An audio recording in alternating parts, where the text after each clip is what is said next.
படத்தை இந்த மாதிரி இந்தியன் வெர்ஷன்ல காட்டுவாங்க அப்படின்னு நான் நினைச்சு கூட பார்க்கல.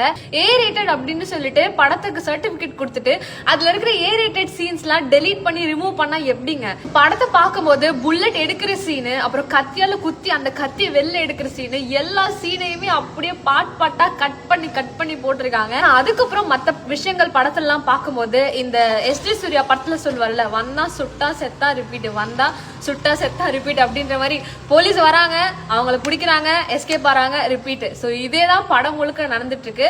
So concept wise very simple தான். கன்னு காணாம போயிடுது. அந்த கன்னு காணாம போனதுக்கு போலீஸ் வந்து அந்த ஒரு கேங்ஸ்டர்ஸ் தேடுறாங்க. அவங்க தேடும் போது அந்த ஒரு பாதையில அந்த ஒரு வழியில என்ன நடக்குது, திருடன் போலீஸ் கதை தான் இந்த படம். ஆனா ஆல்ரெடி நிறைய பேர் சொன்ன மாதிரி கதை இப்படி இருந்தா அந்த கதை இப்படி தூக்கிட்டு போறது, அந்த படத்தை இப்படி தூக்கிட்டு போறது அனிருத்துடைய மியூசிக்கா தான் இருக்கு. அதுல ஒரு விஷயம் சொன்னாங்க, நம்ம வாழ்க்கையில பாக்குறவங்க ரேண்டமா ஒரு ஸ்ட்ரேஞ்சர்ஸா இருந்தாலும் அவங்க நம்மளுடைய வாழ்க்கையை எப்படி எல்லாம் மாத்துவாங்க அப்படின்றத வந்து ரொம்பவே அழகா சொல்லியிருப்பாங்க.